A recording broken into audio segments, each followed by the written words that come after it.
Student, good evening to all of you students.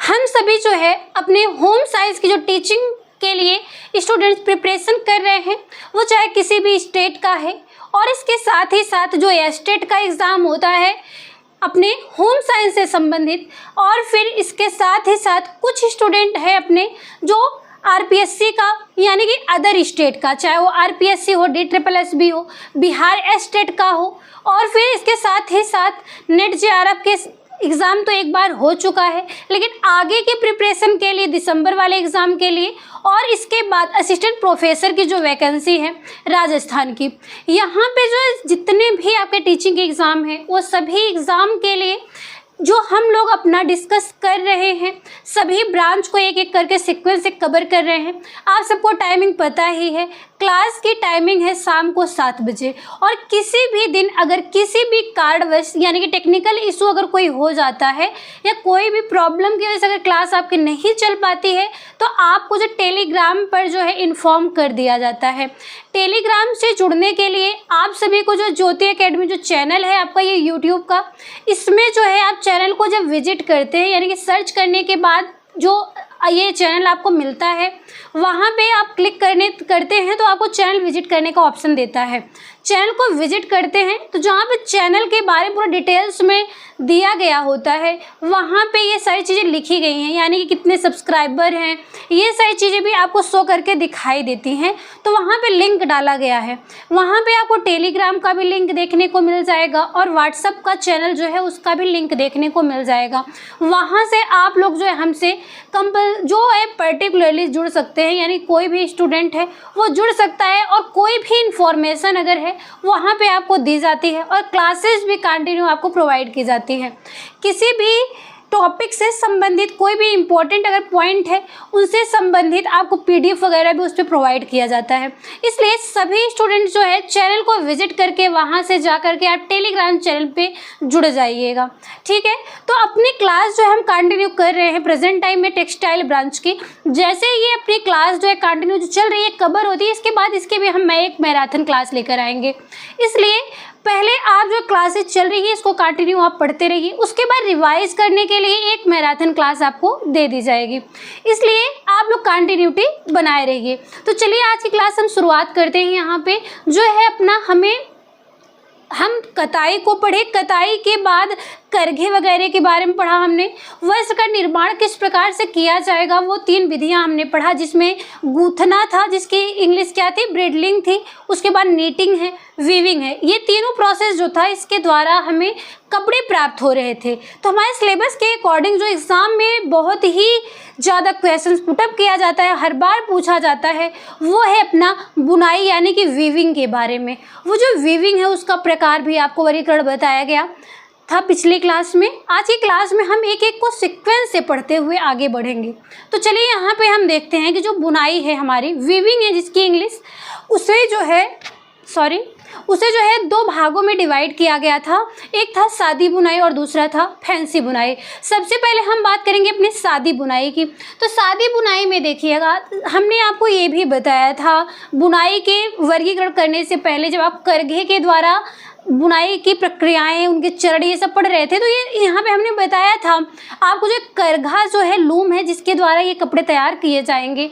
करघा, उसमें जो है कपड़े के लिए जो धागा है, धागे का अरेंजमेंट आप किस प्रकार से कर रहे थे, ताने और बाने के फॉर्म में, यानी कि लंबाई में जो धागा था उसको ताना कह रहे थे और चौड़ाई में या बहराई का जो धागा था उसको आप क्या कह रहे थे, बाना कह रहे थे। इस प्रकार से ये ताने और बाने का फॉर्म अगर आपको पूरा याद है, ये 2 नाम अगर आपको याद है, तो आपको बुनाई की क्लास पढ़ने में बिल्कुल प्रॉब्लम नहीं होगी। एक एक सीक्वेंस से जो आपको बताया जाए वो ध्यान से सुनिएगा, क्योंकि ये पूरे लेसन में, पूरे टॉपिक में आपको सिर्फ ताना और बाना की बात ही बताई जाएगी, सिर्फ उसमें हेर फेर करके अलग अलग बुनाई आपको दिखाई जाएगी। इसलिए आप लोग एक सीक्वेंस से समझते जाइएगा, और जो है इसका फिगर आपको जो है टेलीग्राम पर प्रोवाइड कर दिया जाएगा पीडीएफ के रूप में। वहाँ से आप फिगर के सहित आप उसको देख करके अच्छे से समझ पाएंगे। इसलिए आप लोग ध्यान से यहाँ से समझते जाइएगा, इस क्लास में पॉइंट टू पॉइंट नोट करते जाइएगा। कि आपके एग्जाम में किस प्रकार से क्वेश्चंस पूछे जाते हैं, इसलिए इनके जो वर्ड हैं ये सब आपका टर्मिनोलॉजी में भी पूछा जाता है। तो इसको समझते जाइए और ये क्या है, किस प्रकार से ये बुनाई हो रही है, क्या डिफरेंट है इनमें एक दूसरे से, वो चीज़ आप समझिए, नोट करिए। इसका फिगर आपको जो है टेलीग्राम पे प्रोवाइड कर दिया जाएगा। तो देखिएगा यहाँ पे सादी बुनाई, तो सादी बुनाई के लिए हमने ये बताया ताना और बाना। एक ताना है, दो बाना है, यानी कि एक ताना फिर एक बाना, फिर एक ताना फिर एक बाना। इस प्रकार से आप जो है आगे बढ़ते हुए जाते हैं। जैसे हमने बताया था आपको, देखिएगा यहाँ फिगर में छोटा सा ये ताना है जो लंबाई का धागा है और ये बाना है। यहाँ पे आपने देख लिया, तो ये क्या हुआ, नॉर्मल ऐसे किसी भी ताने या बाने में आगे पीछे कोई हेर फेर इन धागों के बीच में नहीं किया गया है। अगर सिंपली ये एक लंबाई में ताना लगा हुआ है और भराई में जो है बाना लगा हुआ है, एक के ऊपर एक के नीचे। नॉर्मल आप लोग घरों पे जब सुइयों से सिलाई करते हैं किसी भी कपड़े पे, तो आप जो है नॉर्मल इस प्रकार से सुई से उठाते जाते हैं कपड़े को, फिर नीचे दबाते हैं सुई को, फिर ऊपर नीचे, इस प्रकार से सिंपली आप सिलाई करते जाते हैं। और कोई भी कपड़ा आप पहने होंगे अगर नॉर्मल, अगर प्रेजेंट टाइम में नॉर्मल वाला कपड़ा, कोई फैंसी वगैरह नहीं, जिसकी बुनाई सिर्फ और ताने और बाने के फॉर्म में हुई है, एक ताना एक बाना इस प्रकार से आता रहा है, जाता रहा है, इसमें कोई भी हेर फेर नहीं किया गया है, तो क्या है, सादी बुनाई है। ठीक है, ये एकदम नॉर्मल था, ये सादी बुनाई है। फिगर आपको भेजा जाएगा, लेकिन यह समझने के लिए आप समझते जाइएगा। ये हो गया सादी बुनाई। इसमें देखिएगा सादी बुनाई में सबसे पहला आता है सादी बुनाई, यानी कि सबसे सरलतम बुनाई कौन सी होती है, सादी बुनाई। आपसे पूछा जाएगा सबसे सरलतम बुनाई कौन सी होती है, सादी बुनाई होती है, जिसे आप ताने और बाने के फॉर्म में सिंपल सा ही अरेंज कर देते हैं, उसमें किसी प्रकार के ताने और बाने में उलझाया नहीं जाता, यानी कि कोई हेर फेर नहीं किया जाता है। तो वो क्या है, वो ताना बाना के फॉर्म में सादी बुनाई सबसे सरल होती है। और ये बुनाई जो सबसे प्राचीनतम बुनाई, एग्जाम में अगर पूछे सबसे प्राचीनतम बुनाई कौन सी है, तो वो है कौन सी, सादी बुनाई। इसके बाद है मजबूत बुनाई, यानी कि ये बुनाई जो मजबूत भी होती है। इसके बाद ताना और बाना के रूप में जो है इसको अरेंज किया जाता है, ये हमने पहले ही आपको बता दिया। दूसरा है रिब बुनाई। रिब बुनाई का क्या मतलब होता है, इसमें ताने के धागे को मोटा कर देते हैं। ताने के धागे को मोटा कर देने का क्या मतलब है, देखिएगा आप लोग जो है फिगर के साथ ही साथ आपको हम इस मार्कर की सहायता से बताएंगे। देखिएगा हमने सरल बुनाई में यानी कि सादी बुनाई में क्या बताया कि एक ताना होगा एक बाना होगा।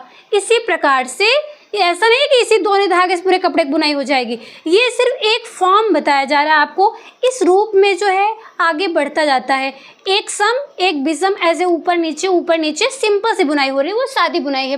लेकिन रिब बुनाई में क्या कहा कि इसमें ताने के धागे को मोटा कर देते हैं, यानी कि जो भराई का धागा है चौड़ाई में वो एक हो गया मान लीजिए, लेकिन जो ताने का धागा है इसको आप दो कर लेते हैं। ठीक है, यहाँ पे देखिएगा ये जो है जो ताने का धागा है मान लीजिए इसको हम मोटा कर देते हैं, 3 कर लेते हैं। ये जो ताना है जो लंबाई में है वो 3 धागा हो गया और बुनाई का सिर्फ 1 धागा है। ठीक है, इसके बाद फिर जब इधर बढ़ता है इसके और क्रम में आगे, तो इधर जो है फिर यहाँ पे 3 लगा लेते हैं, 3 ताना। फिर उसके बाद ये भराई का धागा एक ही है, यानी कि ऊपर नीचे तो होगा, लेकिन यहाँ पे जो है ताने का जो धागा होगा उसकी चौड़ाई यानी कि उसकी संख्या आप ज़्यादा कर लेते हैं, तो ताने की संख्या जो है ज़्यादा होगी तो वो ताना मोटा हो जाएगा। ताने के धागे को मोटा कर देते हैं, बस सादी बुनाई की तरह ही होता है, सिर्फ ताने के धागे को मोटा करते हैं। इसके बाद बास्केट या दुसुत्ती बुनाई। बास्केट बुनाई या फिर दुसुत्ती बुनाई आपसे पूछा जाता है, इसमें क्या होता है, इसमें 2 ताना तथा 2 बाना होता है। यहाँ देखिएगा, यहाँ पे आपने सादी बुनाई में 1 ताना 1 बाने के फॉर्म में सिंपल बुनाई देखा। रिब बुनाई में ताने के धागे को आप मोटा कर ले रहे थे और बाने के धागे को सिंगल ही रख रहे थे।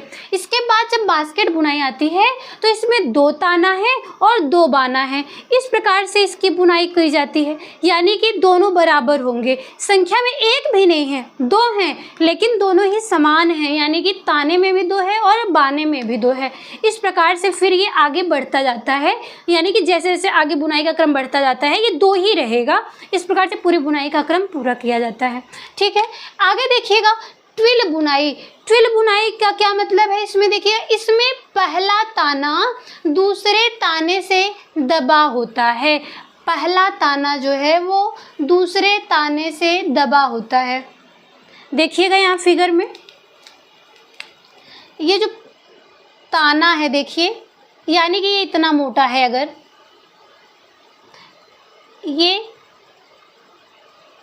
ये हम बना रहे हैं, आपको ताने का धागा बता रहे हैं। अगर एक लाइन खींचेंगे तो आपको नहीं समझ में आएगा, इसलिए हम इसे थोड़ा मोटा करके बता रहे हैं कि एक ही, इसको एक एक मानिएगा आप। इसके बाद है इसमें जो है एक ताने का धागा जो है दूसरे ताने से दबा होता है। यहाँ से एक दबा हुआ गया यहाँ तक, इसमें एक ऊपर से गया, फिर यहाँ एक नीचे से आके फिर यहाँ दिखता है, फिर इसके ऊपर से जाता है यहाँ तक। या एक ताना ऊपर दिखाई दे रहा है, इसके नीचे से ये वाला जो नीले कलर में ये बाने का जो धागा है ये इसके नीचे से गया है। इसके बाद जो है यहाँ से जब फिर आगे बढ़ता है, इसी प्रकार से बढ़ता जाता है। लेकिन यहाँ पे जो है जब दूसरी लाइन बुनाई होनी शुरू होती है तो यहाँ पे इसके नीचे से होकर जाती है, इसके नीचे से होकर जाएगी और इसके ऊपर से हो जाएगी, इसके ऊपर से हो जाएगी, फिर यहाँ छोड़ करके इसके यहाँ नीचे से जाती है, फिर यहाँ आने के बाद फिर इधर ऊपर हो जाती है। तो यहाँ पे जो आप देख रहे हैं एक यहाँ खाली है, एक यहाँ खाली है। इसी प्रकार से बुनाई क्रम ये आगे बढ़ेगा तो एक यहाँ खाली होगा, एक यहाँ खाली होगा। तो इस प्रकार से जो है ये तिरछी, ऐसे ही तिरछी डिज़ाइन बनती जाती है। नॉर्मल आप लोग जो बास्केट बुनाई वगैरह में देखे होंगे, जो बुनाई वगैरह की जाती है, या फिर आप बेना पंखी जो गाँव में बनाते हैं, जो हाथ पंखा बनाते हैं, उसमें भी आप लोग ये डिज़ाइन देखे होंगे। या फिर जो दुसुत्ती की कढ़ाई आप लोग करते हैं घरों में, नॉर्मल जो बिस्तर वगैरह तैयार करते हैं, बेडशीट तैयार करते हैं, वाइट कलर के कपड़े पे रंगीन धागों से करते हैं, तो वहाँ पे आप इस प्रकार की बुनाई देखे हैं। तो यहाँ पे एक तिरछी तिरछी इस प्रकार से डिज़ाइनें बनती जाती हैं, तो इसे ही ट्विल बुनाई के नाम से जाना जाता है। फिगर हम आपको भेजेंगे तो आपको और अच्छे से समझ में आ जाएगा। सिर्फ आप इसको इतना याद रखते जाइए कि इसमें पहला ताना जो है वो दूसरे, सॉरी यहाँ बाना होगा, यहाँ बाने से दबा होता है। पहला ताना यहाँ दूसरे बाने से दबा होता है और इसी प्रकार से ये सीक्वेंस से जब आगे बढ़ता है तो इसमें एक तिरछी सी लाइन दिखाई देती है। तो यहाँ पे जो है ये ट्विल बुनाई हो जाती है। इतना समझ में आया? बहुत ही आराम से बता रहे हैं आपको, क्योंकि ये जो चैप्टर है थोड़ा समझने में हार्ड है, लेकिन अगर आप एक बार ध्यान से समझ जाते हैं इसको तो आपको कोई भी प्रॉब्लम नहीं होगी। तो यहाँ पे आप इसको सीक्वेंस से देखते जाइएगा। हक्का बैक बुनाई इसके बाद आती है। हक्का बैक बुनाई में क्या होता है, प्रथम पंक्ति में बाने का धागा दो ताने के ऊपर से तथा एक ताने के नीचे से जाता है। ध्यान समझिएगा, पहली लाइन, प्रथम पंक्ति मतलब पहली लाइन की जब बुनाई होती है तब क्या होता है, प्रथम पंक्ति में बाने का धागा, ये हो गया बाने का धागा, ठीक है, ये बाने का धागा दो ताने के ऊपर से जाता है। ये ताना हो गया, देखिएगा ध्यान से, फिर से इसको समझिए आप लोग। दो ताने का धागा है, प्रथम पंक्ति में बाने का धागा, ये भराई का धागा है, बाने का धागा, ये रेड कलर में देखिएगा, इसको बाने का धागा मान लीजिए। ये दो ताने के धागे के ऊपर से एक बाने का धागा होके गुजरता है। इसके बाद दो ताने के धागे के ऊपर तथा एक नीचे, यानी कि दो के ऊपर से जाता है और यहाँ पे एक के नीचे से होके गुजरता है, ठीक है। यहाँ से जब बुनाई आपने किया, दो नीचे दबा दिया, इस बाने के धागे ने एक को नीचे दबा दिया, और लेकिन फिर ये नीचे से तो होके गुजरेगा, तभी तो एक दूसरे में फंसेगा, तो एक के नीचे से जाता है, एक के नीचे से जा कर के गुजरता है, ठीक है। ये दो ताने के धागे के ऊपर से जा रहा है, उसके बाद यहाँ पे नीचे से एक ताने के नीचे से होके गुजरता है, फिर ये आगे निकलेगा, फिर दो ताने के ऊपर से जाएगा, फिर एक बाने के ऊपर। ताना बाना दो चीज़ें हैं, ताने का धागा और बाने का धागा। ये इतना अगर आप समझ रहे हैं तो ध्यान से समझ जाएंगे कि 2 ताने के धागे के ऊपर से जाता है और एक ताने को यहाँ नीचे दबा देता है। फिर यहाँ जब आता है तो यहाँ 2 ताने के फिर ऊपर से जाता है, ठीक। यहाँ आता है तो फिर एक को यहाँ नीचे दबा देता है, इसके नीचे से आके गुजरता है, फिर यहाँ 2 ताने के ऊपर। यानी कि जो बुनाई सिंपल से रनिंग में हो रही है वही बुनाई होती है, सिर्फ इसमें कितने ताने और बाने के धागों को उठा रहा है और कितने को दबा रहा है भराई के धागे के साथ में, सिर्फ उतने में डिफरेंट पाया जाता है। ठीक है, ये समझ में आया आप लोगों को। आगे देखिएगा, एक ताने के नीचे से फिर दूसरी पंक्ति में जब बाने का धागा फिर से भराई करने लगता है तो उसमें क्या करता है, एक ताने के ऊपर से तथा 2 ताने के नीचे से। जिस प्रकार से पहली लाइन में 2 बाने को ऊपर से डांक करके जा, 2 ताने के ऊपर से ऐसे जा रहा था, फिर एक को उठा रहा था, फिर 2 के ऊपर से, फिर इस प्रकार से बुनाई करते हुए इस प्रकार से जा रहा था ना, वही चीज़ें यहाँ बताई जाए। जब दूसरी लाइन बुनाई होने लगती है तो एक ताने के ऊपर, पहली लाइन में एक ताने को दबा रहा था, 2 के ऊपर से जा रहा था, अब की लाइन में 2 को नीचे कर रहा था, एक को ऊपर उठा रहा था पहली लाइन में, और दूसरी लाइन में एक को नीचे दबा रहा है और 2 को उठा रहा है। इसी प्रकार से जब बुनाई होती है तो उसे हक्का बैक बुनाई करते हैं। 2 पंक्ति जिस प्रकार से बुनाई की गई है, तीसरी भी इसी प्रकार से आगे क्रम में बढ़ती जाती है। आई होप आप इसको समझ गए होंगे। फिर से समझिएगा, 2 ताने के, ये 2 ताना है, 2 ताने के, हाँ सही समझिए आप लोग, 2 ताने हैं, 2 ताने के ऊपर से, यहाँ देखिए 2 ताना है, 2 ताने के ऊपर से गया, फिर यहाँ एक बाने को उठाया, ठीक है, एक बाने को उठाने के बाद यहाँ फिर 2 ताने के ऊपर से फिर से गया।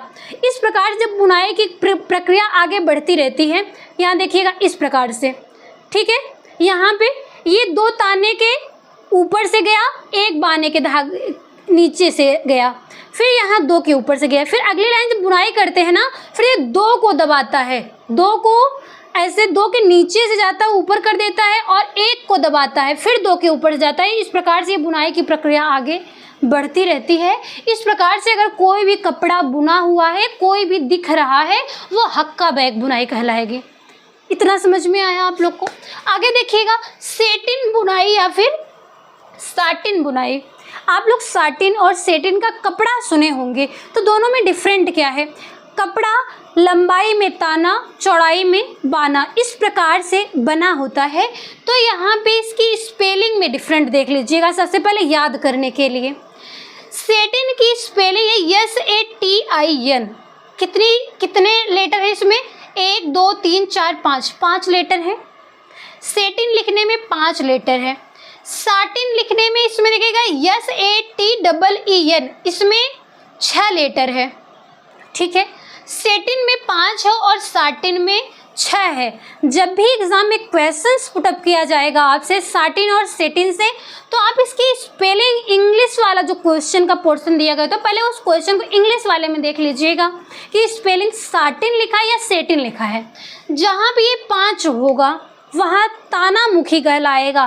तानामुखी का मतलब क्या होता है, जिस प्रकार से आपने बुनाई में देखा कि जो है एक सीक्वेंस से बुनाई होती जा रही है, सिर्फ ताने और बाने के धागे में हेर फेर उनकी संख्या में करके हम बुनाई कर रहे हैं, उसी प्रकार से इसमें भी किया जाएगा।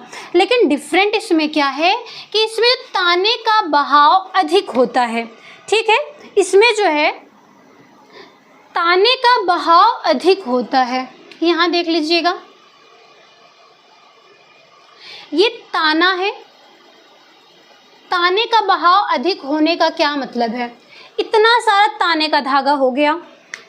इसके बाद जो बाना है, इसमें ताने का बहाव अधिक होता है, इसका मतलब ताने की संख्या को ज़्यादा ऊपर रखते हैं। बाने यहाँ देखो 4 के नीचे जा रहा है, देखो यहाँ 1 2 3 4 को छोड़ के हम आगे बढ़ रहे हैं, फिर 4 को, ठीक। इस प्रकार से जब आप बुनाई करते हैं तो कंटिन्यू कुछ देर तक हम 3-4 पंक्ति तक ऐसे बुनाई करते जाते हैं। 4 ताने के धागे ऊपर करते हैं। यहाँ पे अब आप ये देख रहे होंगे, अब कुछ देर यहाँ पे जो है इसी प्रकार जब करता है बुनाई, इसी प्रकार से करता जाता है। तो यही बीच में कहीं कहीं पे जो है एक को सिर्फ दबा दे रहा है, यहाँ ऊपर से एक को दबा दिया, एक ताने के धागे को दबाया है, फिर यहाँ पे फिर उसी प्रकार से यहाँ जब नीचे से गया फिर यही निकला है, ठीक। फिर यहाँ पे जो एक को दबाया है, फिर यहाँ से निकला 4 को आगे करके, फिर यहाँ एक को दबाया है। इसी प्रकार से इसमें आपको बाने का धागा कम दिख रहा है ना, जहाँ जिस कपड़े में आपको बाने का धागा कम दिख रहा है, ताने का धागा ज़्यादा दिख रहा है, तो कपड़े में आपको फिसलन भी दिखाई दे रही होगी, चिकना हो जाएगा ये सतह। जब आपको ताने के धागे की संख्या ज़्यादा दिख रही है, बाने के धागे की संख्या कम दिख रही है, तो इस प्रकार से बने कपड़े को या बुनाई को सेटिन कहा जाता है।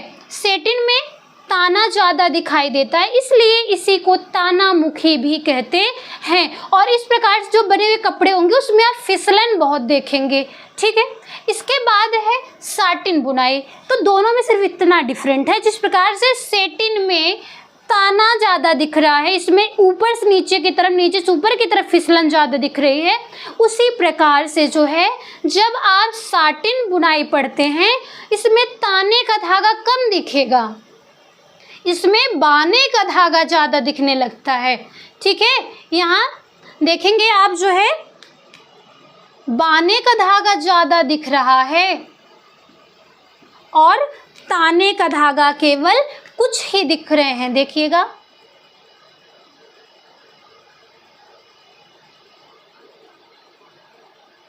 यहाँ फिगर में ध्यान से देखिएगा आप लोग, यहाँ इसको फंसा दिया है, फिर यहाँ पे, ठीक। इस प्रकार से यहाँ पे ताने का धागा ज़्यादा दिख रहा है आपको, सॉरी बाने का धागा ज़्यादा दिख रहा है और ताने का धागा आपको कम दिख रहा है। इस प्रकार से अगर बुनाई की गई है कपड़े में तो उसे साटिन बुनाई के नाम से जाना जाता है। बहुत ही थोड़ा टिपिकल है, लेकिन आप लोग अच्छे से अगर ध्यान से समझेंगे बिल्कुल भी हार्ड नहीं है। ये सारे क्वेश्चंस आपसे एग्जाम में पूछे जाते हैं, इसलिए फिगर वाइज आपको बता रहे हैं एक एक को। हमने आपको बताया कि इसकी जो है पीडीएफ हम आपको शेयर कर देंगे टेलीग्राम पे, लेकिन फिर भी मैं आपको समझाने के लिए बता रही हूँ। आप फिगर तो देख लेंगे, लेकिन उसमें बुनाई किस प्रकार से की गई है वो चीज़ें आपको कम समझ में आएंगी। इसी प्रकार से आपको जो यहाँ पे एक एक पॉइंट को समझा करके हम फिगर समझा रहे हैं, इसलिए इसको आप ध्यान से समझिएगा। जब ताने का बहाव ज़्यादा, ऊपर से नीचे की तरफ कपड़ा फिसल रहा हो, फिसलन ज़्यादा हो ऊपर से लंबाई में, वो सेटिन है। जब ऐसे इस प्रकार से फिसलन ज़्यादा है, चौड़ाई में कपड़े में फिसलन ज़्यादा है, तो उसे साटिन के नाम से जाना जाता है। आई बात समझ में? अगर इसमें दोनों में डिफरेंट हमने बताया, लेकिन इसके साथ ही साथ क्या दोनों में समानता दिख रही है? कुछ तो होगा। देखिए 6वें और 7वें पॉइंट बताइए, ये दोनों में ही चिकनापन देखने को मिला, फिसलन युक्त और फिर आकर्षण भी ऐसे कपड़े में होता है। फिसलन और फिर चिकनापन का मतलब यही हुआ कि जो ताना यानी कि लंबाई के धागे की तरफ से फिसल रहा है और चौड़ाई के धागे की तरफ से फिसल रहा है, क्योंकि इसमें ताने वाले में, सेटिन वाले में ताने की संख्या ज़्यादा दिख रही थी, साटिन वाले में बाने की संख्या ज़्यादा दिख रही थी। आई होप ये सादी बुनाई आप बहुत ही अच्छे तरीके से समझ गए होंगे।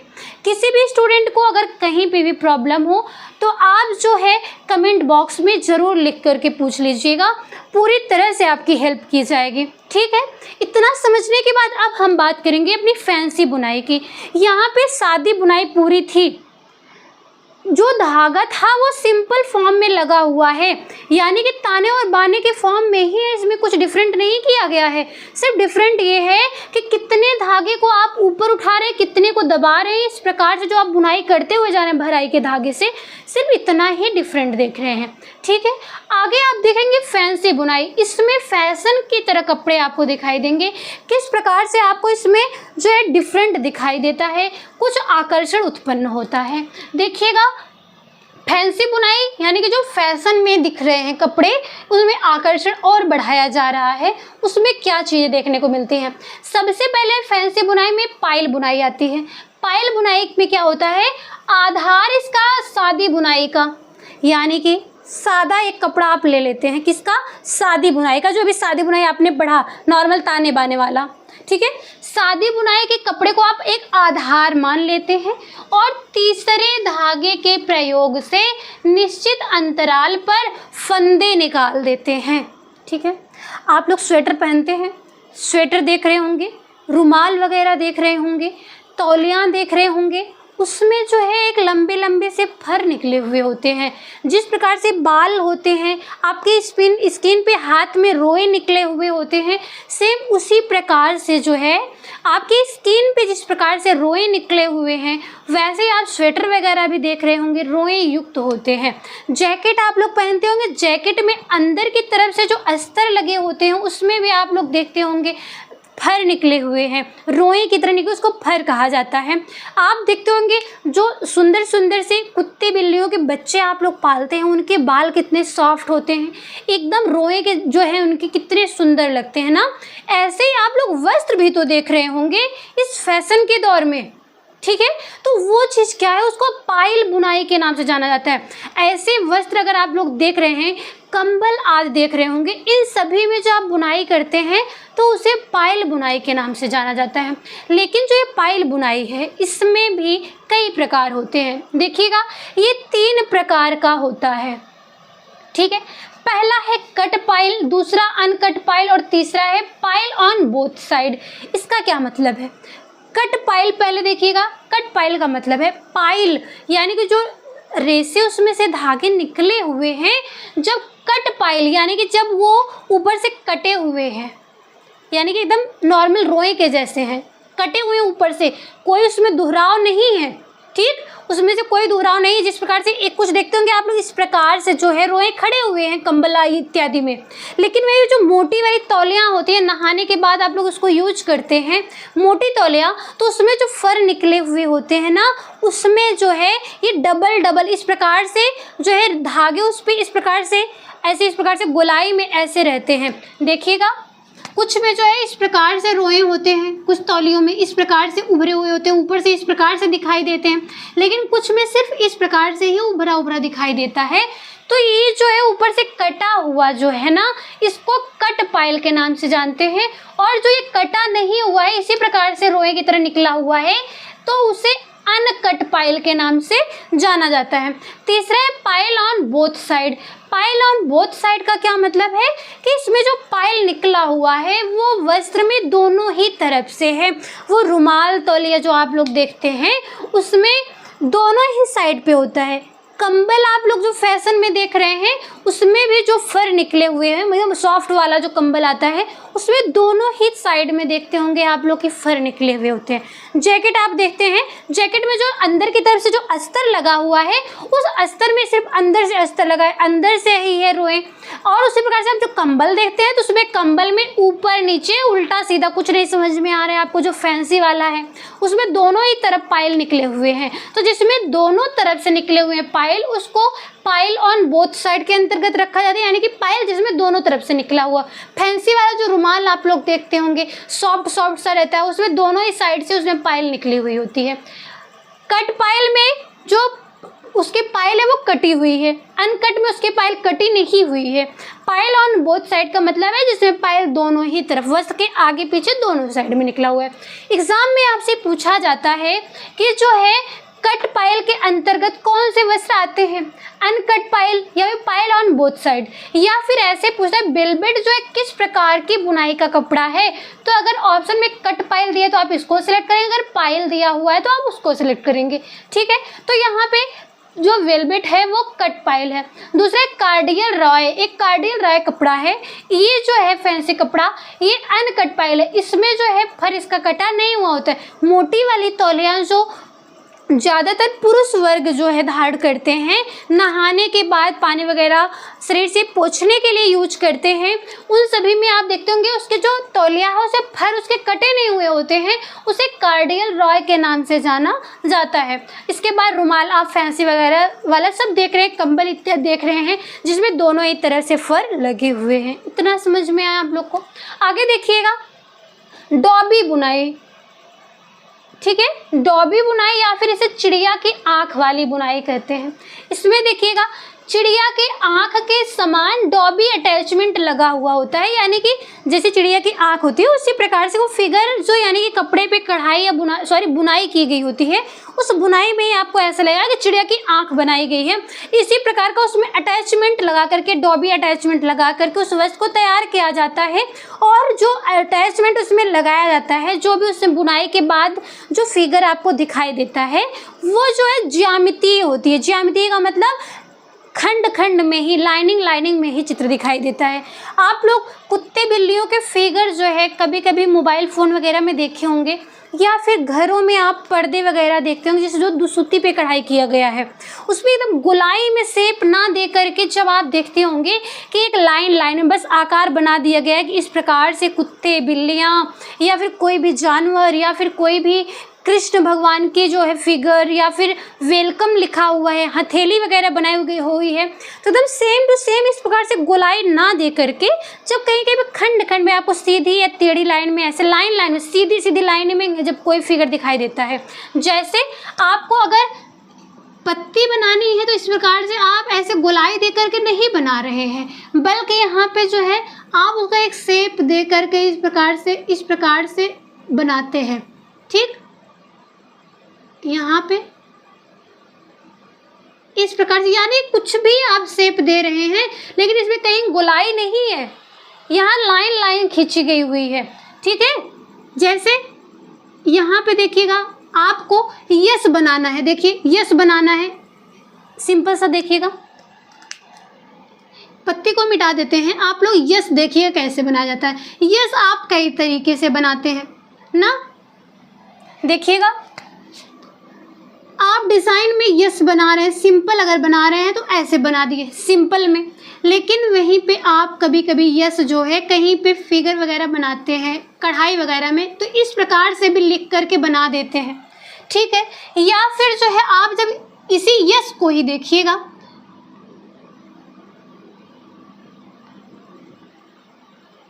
इस प्रकार से इसमें बनाते हैं।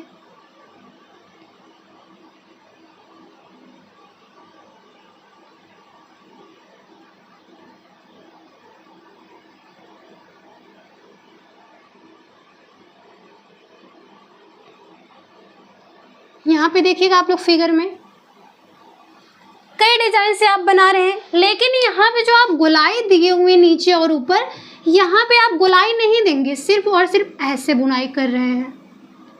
यहाँ पे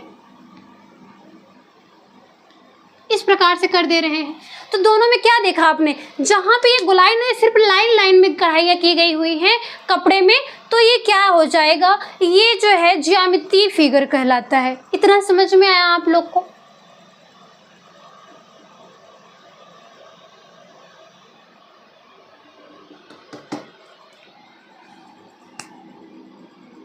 ठीक है, आगे देखिएगा आप लोग, आपसे एग्जाम में पूछा जाता है कि डॉबी बुनाई जो है या फिर डॉबी अटैचमेंट या चिड़िया की आंख वाली बुनाई जब की जाती है, उसमें जो चित्र दिखाई देते हैं आपको, उस बुनाई के कपड़े में कैसा चित्र बनाया जाता है। तो ऑप्शन में आपको सिलेक्ट करना होगा ज्यामितीय बुनाई, ज्यामितीय चित्र दिखाई देता है। या फिर एग्जाम में पूछा जाता है कि ज्यामितीय चित्र जिस बुनाई में बनाया जाता है उस बुनाई का क्या नाम है, तो आप बताएंगे डॉबी बुनाई या फिर चिड़िया की आंख वाली बुनाई। ये दोनों ही नाम एक ही है, सिर्फ उसमें नाम में डिफरेंट है एक ही बुनाई, ये चीज़ बता रहे हैं।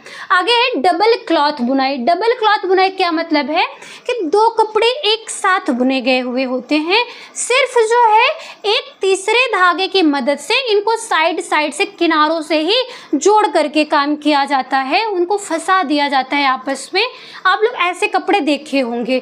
ठीक है, कुछ तौलियाँ या फिर कुछ कपड़े दुकानदार बताता है आपको ये सिंगल कपड़ा नहीं है, इसकी बुनाई डबल की गई है। ठीक है, यानी कि दो कपड़े की बुनाई एक साथ की गई है करघे में, लेकिन एक तीसरे धागे की मदद से इनको बीच में किनारों से ही फंसा दिया गया होता है। तो इस प्रकार से जो कपड़े बनते हैं वो डबल क्लॉथ बुनाई के अंतर्गत आते हैं।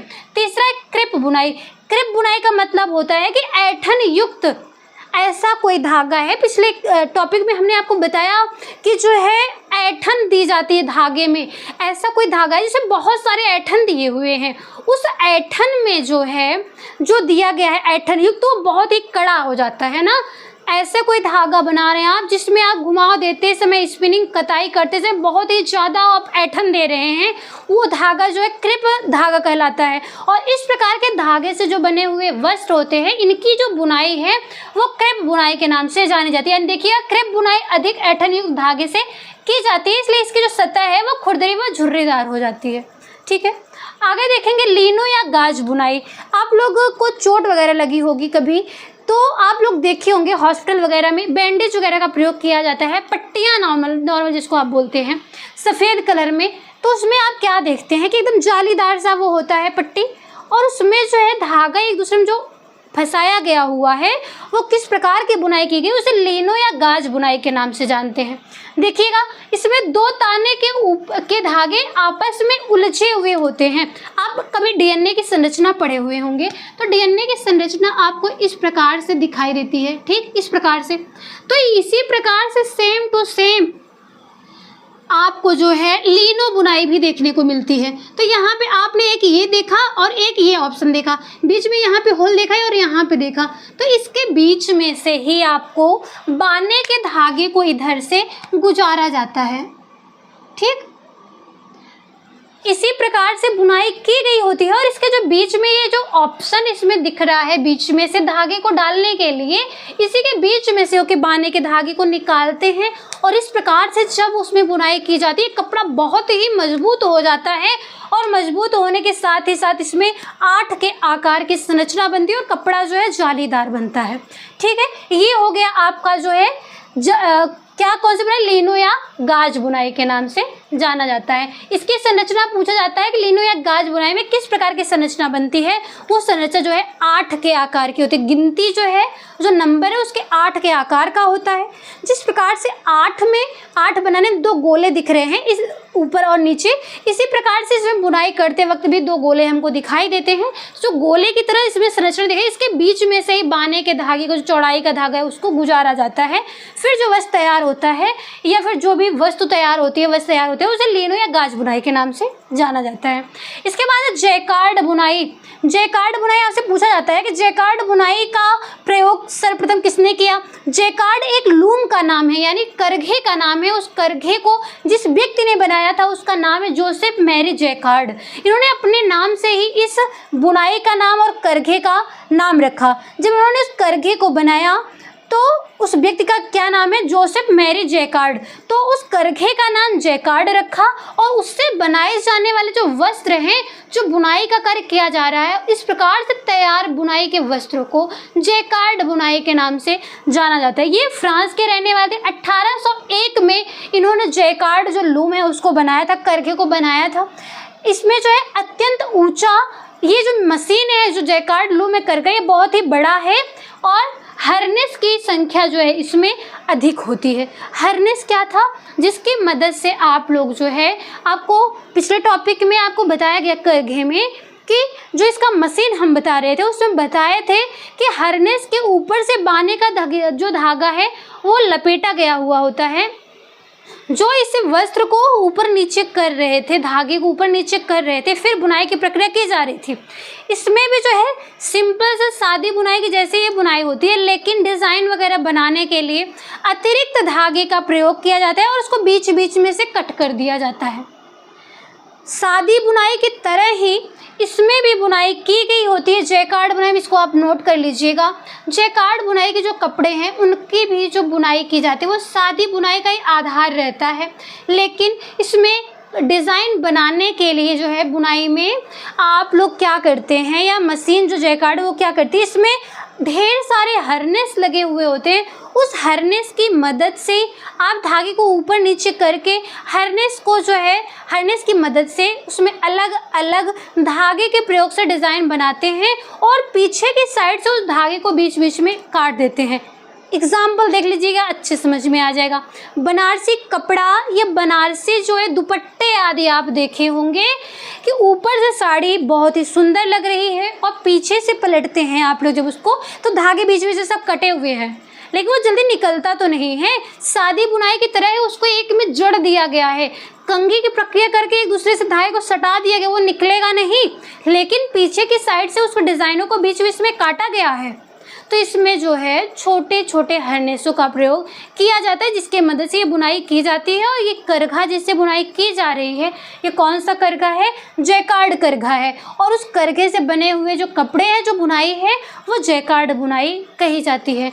आई होप ये क्लास आप लोग अच्छे से समझ पाए होंगे। एक तरफ हमने आपको जो है सादी बुनाई को बताया, आप इसका स्क्रीनशॉट भी ले सकते हैं, ठीक है। इसका आप स्क्रीनशॉट ले लीजिए इतने का।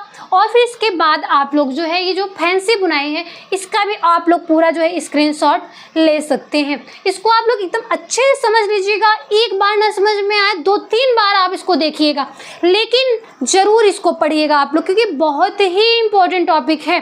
और थोड़ा समझने के लिए भी बहुत ही ज़्यादा ध्यान देना होगा आपको, क्योंकि पूरे टॉपिक में आपने सिर्फ ताने बाने को ही पढ़ा है, सिर्फ उसमें हेर फेर कितना किया जा रहा है, इसके आधार पे आपको इसके नाम को याद रखना है, ठीक है।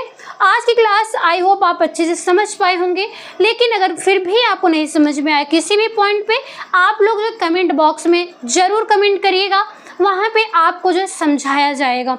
और इसके बाद ही अगर आप चैनल पे कोई भी स्टूडेंट नए हैं तो चैनल को सब्सक्राइब कर दीजिएगा। और कंटिन्यू शाम को 7 बजे आपकी क्लास चलती है, तो शाम को 7 बजे क्लास में जुड़ना बिल्कुल भी मत भूला करिए आप लोग, क्योंकि एग्ज़ाम जो है आपका कभी भी हो सकता है। इतने लंबे समय से एग्ज़ाम आपका टेस्टी पेस्टी का चलता हुआ चला आ रहा है, तो आगे ऐसा ज़्यादा उम्मीद ना करिए कि बहुत ज़्यादा लंबा समय लगेगा। अगर बहुत ही जल्दी से हो गया तो आप लोग क्या करेंगे? इसलिए इम्पोर्टेंट ये है कि आप लोग जो है ध्यान से अपनी क्लास को कर लीजिए। तैयारी अगर आपकी अच्छी रहेगी तो कोई भी एग्ज़ाम कभी भी हो, कोई फ़र्क नहीं पड़ता है। इसलिए आज की क्लास को हम यहीं पे कंप्लीट करते हैं। जुड़े रहिएगा हमारे साथ। मिलते हैं आप लोग से हम नेक्स्ट टॉपिक के साथ नेक्स्ट क्लास में। तब तक के लिए धन्यवाद।